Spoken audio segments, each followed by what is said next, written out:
আসসালামু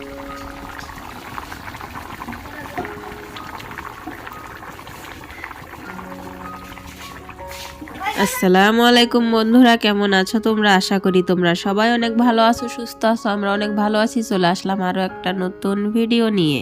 আজকে হলো শুক্রবার। শুক্রবারের আরও একটা ব্যস্ত দিন শুরু হয়েছে আমার। সকাল সকালে ঘুম থেকে উঠে রান্না বান্না করে বাচ্চাদেরকে খাইয়ে দিয়ে স্কুলে পাঠিয়ে দিয়েছি। আর আমার হাজব্যান্ডও কিন্তু খাওয়া দাওয়া করে কাজে চলে গেছে। তো মেয়েকেও কিন্তু খাইয়ে দাইয়ে পাশের বাড়ি দিয়ে এসেছি। ওকে নিয়ে তো কাজ করতে পারি না, ও শুধু পেছন পেছন ঘোরে আর অনেকটা ডিস্টার্ব করে, সেজন্য তাড়াতাড়ি কিন্তু কাজগুলো করতে পারি না। সেই জন্য ওকে পাশের বাড়িতে দিয়ে এসে আমি তাড়াতাড়ি করে কাজগুলো সেরে নিচ্ছি। তো রান্নাঘরে কিন্তু কোনো কাজকর্ম করা হয়নি, শুধু রান্নাবাড়া আর খাওয়া দাওয়াটাই হয়েছে। তো ভাবলাম যে প্রথমে বড় ঘরের কাজগুলো সেরে নেই। এইগুলো মানে অগোছালো হয়ে থাকলে একদমই ভালো লাগে না। একটা লোক আসলে মানে ভীষণ বিরক্ত লাগে। কাজকর্ম এরকম অগোছালো থাকলে ভালো লাগে না দেখতে একদমই। তো ভাবলাম যে প্রথমে বিছানাগুলো গুছিয়ে ঘরটারগুলো গুছিয়ে ঝাড়টারগুলো দিয়ে নিই। তো আমার ঘর গোছানো কমপ্লিট হয়ে গেছে। এই বড় ঘরটা কমপ্লিট হয়েছে, বাচ্চাদের রুমে কিন্তু এখনও আমি যাইনি।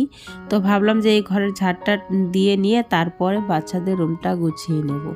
তো আবার মেয়েকেও কিন্তু আনতে হবে। ওকে মানে ভালো কিছু খাওয়াইনি, শুধু একটা বিস্কুট হয়তো খেয়েছে। ও তো কিছু খেতেই চায় না ভালোভাবে। ওকে জোর করে করে একটু একটু করে খাওয়ানো হয়। তো যাই হোক, ওকে যতটুকু খেয়েছে ওকে খাইয়ে দিয়ে পাশের বাড়ি দিয়ে এসেছি। তো চলে আসলাম এই ঘরের বিছানাটা তোলার জন্য। তো বিছানাটা তুলে নিয়ে তারপরে এই ঘরটাও ভালো করে কিন্তু ঝাড় দিয়ে নেব। তো এতক্ষণ পর্যন্ত তো আমার শরীরটা ঠিকই ছিল। তার একটু পরেই কিন্তু আমার শরীরটা একটু একটু করে খারাপ হতে শুরু করে। ভীষণ মাথাটা যন্ত্রণা করছিল। ভাবছিলাম যে ঠিক হয়ে যাবে, আস্তে আস্তে কাজবাজগুলো সারছিলাম, কিন্তু তারপরে একদমই আর কাজ করতে পারছিলাম না, একদমই ভালো লাগছিল না। তো ঘর দুটো গুছিয়ে নিয়ে তারপরে কিন্তু আমি শুয়ে পড়েছিলাম। আমি রান্নাঘরের কাজকর্ম কিন্তু কিচ্ছু করতে পারিনি। আজকে সারা দিন এরকমই অগোছালোই ছিল রান্নাঘরটা।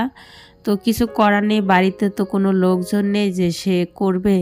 তো একা হাতে সংসারটা সামলাতে হয় আমাকে। আমি যদি অসুস্থ হয়ে পড়ি, সারা বাড়িটা কিন্তু একেবারে অগোছালো হয়ে থাকে। খাওয়া দাওয়ারও অনেকটা কষ্টকর হয়ে যায়। মানে আমি যতক্ষণ না রান্নাবান্না করব ততক্ষণ কিন্তু বাচ্চারা কিছু খেতে পারবে না। আমার হাজব্যান্ডও মানে বাড়িতে থাকে না, ও অনেকটা পরিশ্রম করে, তো বাড়িতে বেশি আসেও না। ও শুধু ওই যে সময় মতো খাওয়ার জন্যই আসে, খেয়ে দেয়ে আবারও চলে যায়। ও বাড়িতে বসে থাকলে তো আর হবে না। ও বাড়িতে যদি বসে থাকে তাহলে তো মানে বাজার খরচ কি দিয়ে আনবে? একদিন যদি কাজ না করে তাহলে আমাদের কিন্তু অনেকটাই অসুবিধা হয়ে যায়। যেহেতু মাস শেষে কিন্তু অনেক টাকাই কিস্তি দিতে হয় আমাদের, যেহেতু লোন নেওয়া আছে। তো সেই জন্যে ও একদিনও কিন্তু বাড়িতে বসে থাকতে পারে না, একদিনও মানে জিরোতেই পারে না ও। তো এইভাবেই আর কি চলছি। জানি না এসব কবে যে ঠিক হবে। এই দেখো আমার কিন্তু ঘর দুয়ার একদম গোছানো হয়ে গেছে। তার পরপরই কিন্তু আমি অসুস্থ হয়ে পড়ি। তো সারাদিন তো আর কিছু খাওয়া দাওয়া করিনি, সকালে একটু খেয়েছিলাম, ওই খাওয়াতে সারাটা দিন চলে গেছে। এখন কিন্তু 4টের মতো বাজে, বাচ্চারাও এসেছে। তো ওরাও তো মনে হয় ভাতগুলো একা একাই খেয়ে নিয়েছে, আমি উঠতেই পারছিলাম না। তো আমার হাজব্যান্ডও এসে এই যে ফল টলগুলো নিয়ে এসেছে, ওষুধ এনেছিল আমার জন্য। তো ওষুধ খেয়ে কিন্তু আমি আধা ঘন্টার মতন শুয়েছিলাম। ওষুধ খাওয়ার পর একটু মানে জ্বরটা কমেছে। তারপরে এই যে ও বলল যে ফলগুলো খেয়ে নাও।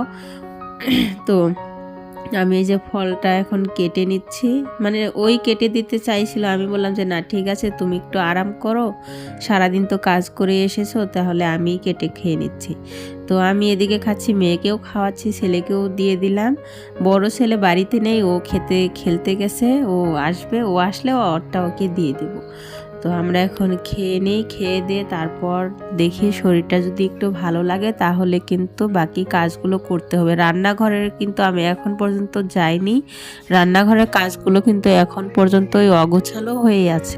ফলগুলো খেয়ে নিই, খেয়ে দিয়ে তারপরে দেখি শরীরটা যদি একটু ভালো লাগে তাহলে রান্নাঘরের কাজগুলো গিয়ে করতে হবে। একদম অগোছালো হয়ে আছে। সকালবেলা যে খাওয়া দাওয়া করা হয়েছে ওগুলো কিন্তু আমি কিচ্ছু গোছাইনি, ওরকমই শুধু দরজাটা লাগিয়ে দিয়ে এসেছি, ওই রকমভাবেই রয়েছে। তো যাই হোক, এখন একটু খেয়ে দিয়ে নিই, তারপরে শরীরটা সুস্থ হোক, তারপরে কাজ করা যাবে। শরীর মেন হচ্ছে শরীরটাই যদি আমার অসুস্থ হয়ে থাকে তাহলে আমি কিভাবে কাজগুলো করব, তাই না? শরীরটা তো আগে ঠিক করতে হবে। তো বন্ধুরা, হঠাৎ করে আমার শরীরটা খারাপ করেছিল, ওই জন্য আর কোনো কিছু ভিডিও করতে পারিনি। তোমরা তো দেখতেই পারলে যে আমি সকালে কাজ বাজ করছিলাম, তারপরে আর কোনো কিছু ভিডিও করতে পারিনি। তার কারণ আমি কোনো কাজই করিনি, আমি শুয়েছিলাম সারাদিন, একদমই ভালো লাগছিল না। হঠাৎ করে এতটা জ্বর উঠেছিল, তারপরে ও বাড়িতে ওষুধ নিয়ে আসলো, ওষুধ খেয়ে একটু টাইম শুয়েছিলাম। তারপরে সারাদিন তো কোনো কিছু খাওয়া দাওয়া করিনি, তো ও কিছু ফল কিনে এনেছিল, ওইগুলো কেটে খেলাম, খেয়ে দিয়ে আবারও শুয়েছিলাম। ভালো লাগছিল না কিচ্ছু, এখনো মানে জ্বর আছে, জ্বরটা একেবারে সারেনি, কিন্তু মাথা প্রচণ্ড যন্ত্রণা করছে, ভালো লাগছে না। তো আর কোনো কাজ বাজ তো করবোই না, দেখি রাতে কিছু সেদ্ধ ভাত টাত বানিয়ে দেবো ওদেরকে, বাচ্চাদেরকে, ওরা তাই খেয়ে নেবে, আর কিছু করতে পারবো না, শরীরটা একদম চলছে না আমার।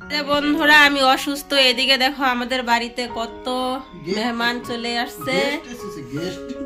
ওই হাই করে দে। আমার বোন আর ভাবি, ভাইয়ের বউ, আর এই যে কত খুচরাটে। হ্যাঁ,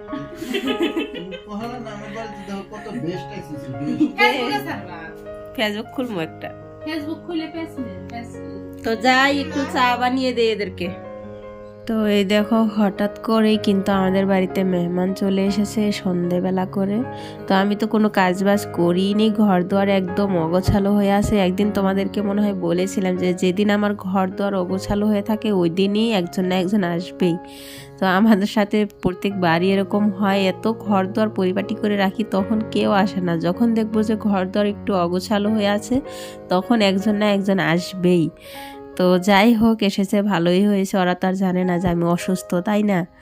তো ওরা আসাতে আমারও অনেকটা ভালো লাগলো, ওদেরকে চাটা বানিয়ে দিলাম, ওরা খেয়ে দিয়ে নিল। তো ওরা চলে যাওয়ার পর অনেকক্ষণ পর্যন্ত একটু শুয়েছিলাম, ভালো লাগছিল না। তারপরে ভাবলাম যে একটু গাখির ছিল, আমি গাখির দিয়ে বিস্কিট দিয়ে একটু ভিজিয়ে খেয়ে নিলাম। এখন এই যে শরীরটা একটু ভালো লাগছে, ভাবলাম যে ঘরটরগুলো একদম গুছিয়ে নিই, একদম কীরকম যেন হয়ে আছে, ভালো লাগছে না। এই ঘরে শুলেও আমার একটু ঘুম পাবে না, তো রাত্রেবেলায় এইগুলো কাজগুলো করে নিই।